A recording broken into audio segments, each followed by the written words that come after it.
Thank you very much. For some months now, the inhabitants of the Oromia region in Ethiopia are protesting against the plan to extend the municipal borders of Addis Ababa that will encroach on their territory.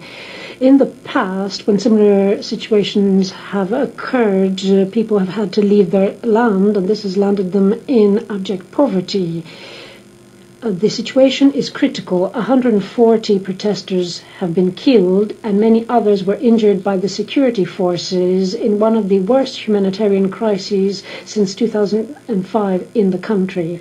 For all these reasons, we want this last wave of violence and human rights violations as well as political intimidation to come to an end. Of course, we understand that Ethiopia is trying to cooperate on the issue of migration and refugees with the EU, but since the Ethiopian government benefits from EU funds, we need to monitor the use of these funds and make sure that they're not used to make human rights violations even easier. Thank you. Now it's time for the representative of political groups. First of all, on behalf of S&D Group, Madam Ana Gomes. 1 minute, take a floor, please. The repression of demonstrators in Addis Ababa, which has resulted in at least 150 deaths, is just the most recent evidence of the brutal policies of the government for exterminating and silencing any kind of opposition or criticism of the government. The government keeps its population under constant oppressive vigilance. It fabricates anti-terrorism trials to arrest journalists and opposition students. A government that cuts external funding from human rights organizations to force them to shut down. They approve megalomaniac projects to forge development statistics. They illegally appropriate land and throw people off their land. All of this is happening with the support and the help of the African Union and the European Union and its member states, who continue to contribute substantially to the budget of the Ethiopian government.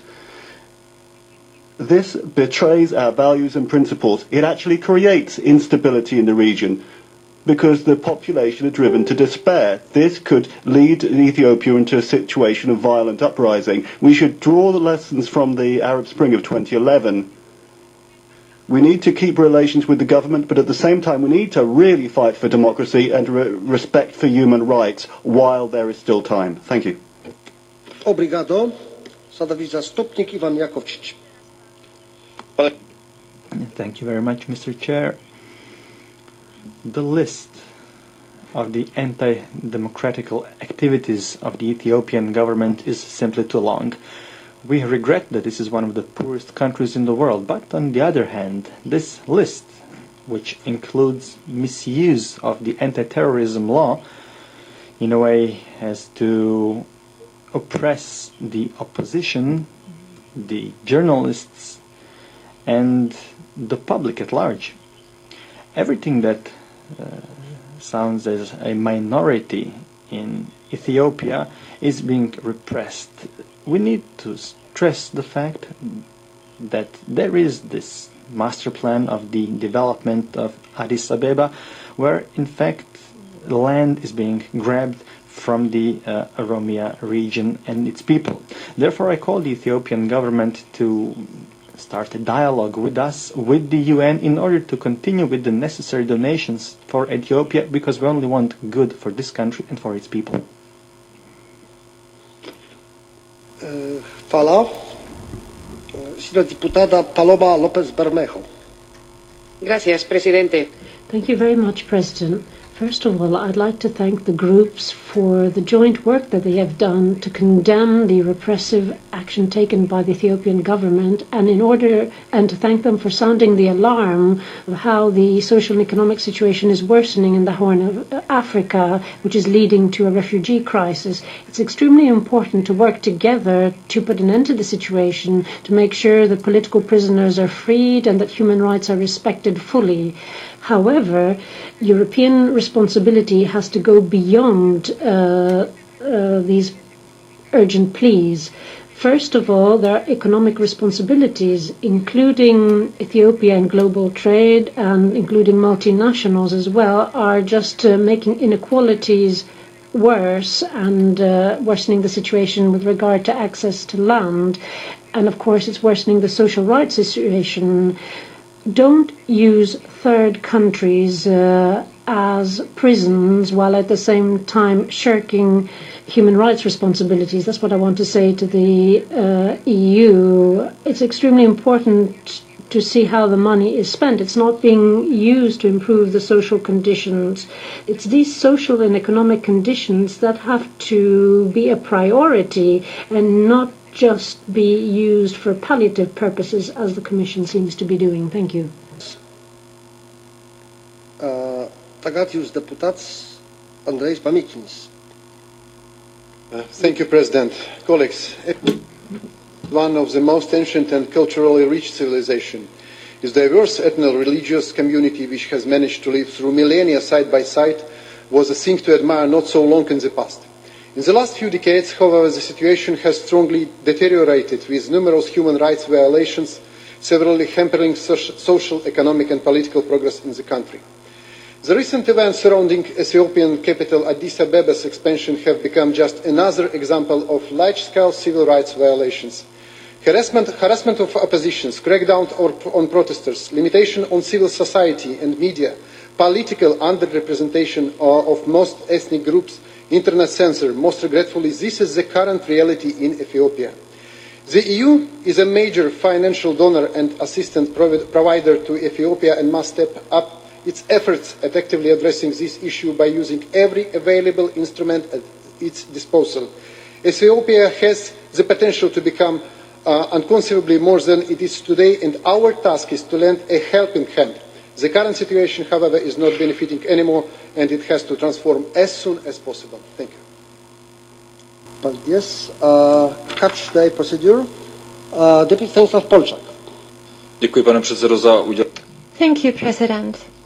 Together with my colleagues, I'm convinced that repressive activities against civilians or political prisoners or journalists, omnipresent poverty, that's definitely not a very nice image of the Ethiopian government. And obviously it has a huge impact.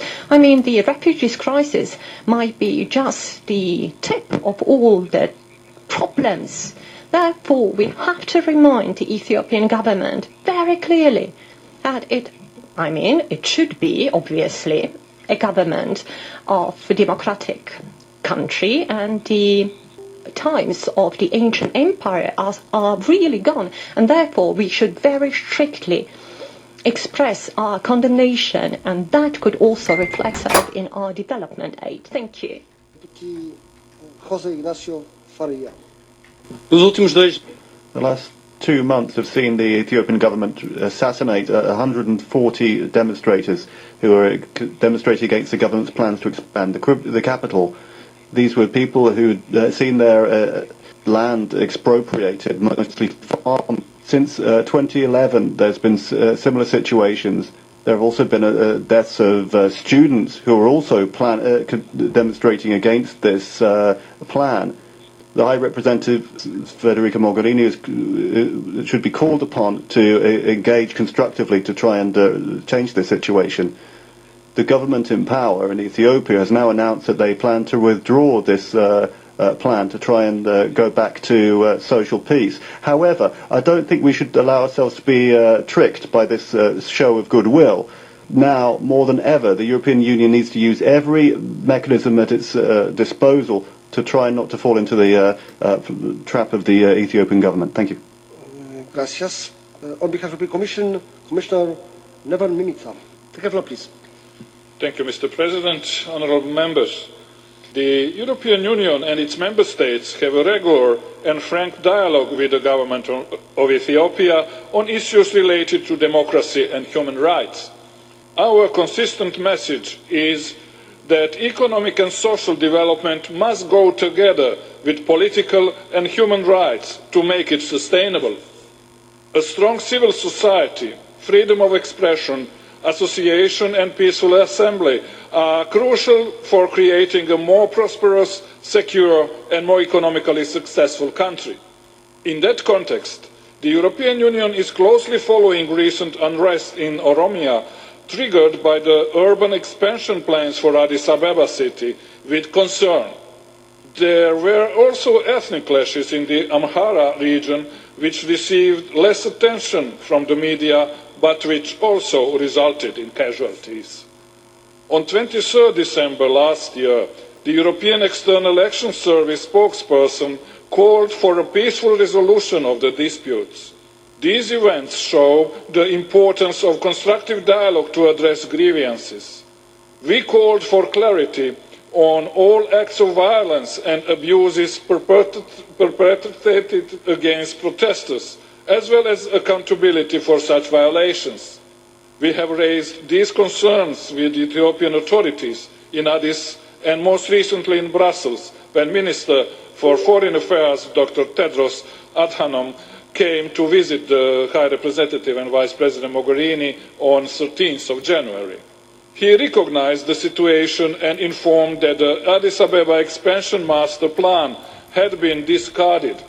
Ethiopia is facing many other challenges where we are also working with the government. The population has grown dramatically in recent decades, now reaching over 100 million people. This is a challenge in terms of job creation, service delivery and poverty reduction. The efforts of 2 consecutive droughts and of El Nino have left 10.2 million people in need of food assistance, in addition to 8 million already benefiting from government's programs. This endangers the social and economic development of the country. In this context, the European Union provides and shall continue to provide political and financial support to improving the human rights situation in Ethiopia, but also to supporting in parallel efforts by the government in terms of poverty reduction, economic and social development and humanitarian issues. Ethiopia is the biggest beneficiary of the 11th European Development Fund's bilateral development envelope of €745 million, complemented by regional and thematic programmes and emergency trust fund operations for stability and addressing root causes of irregular migration and displaced persons in Africa. Despite these immense needs, Ethiopia has an open door policy and is the largest refugee hosting country in Africa with over 700,000 refugees. In the EU, we shall provide support on this issue through the Regional Development and Protection Programme for the Horn of Africa, as well as through recently signed Common Agenda on Migration and Mobility. Ethiopia is an important partner for the European Union in many areas: migration, climate change, regional peace and stability, to name but a few. We enjoy a constructive engagement on all these aspects that are important to Europe, to Ethiopia and to the region. In the same vein, the European Union will resolutely continue to stress the importance of human rights in Ethiopia and support the country in the respect of the fundamental freedoms of its citizens. Thank you, Mr. President. Chwala. Dziękuję bardzo, panie komisarzu. Thank you, Commissioner. I have received 7 draft resolutions, and now I would like to close this debate, and the vote will should happen right after the next debates, so in over a dozen of minutes. Rezolucja. We move on to the resolution on Ethiopia, amendment number 1 by the European left. Who's in favor? Who's against? Abstentions? Sprawdzamy. We check electronically. The vote is open. The vote is closed. Rejected with a majority of 41. We move on to the vote on the resolution as a whole. Who's in favor? Who's against? Abstentions? Adopted. Adopted.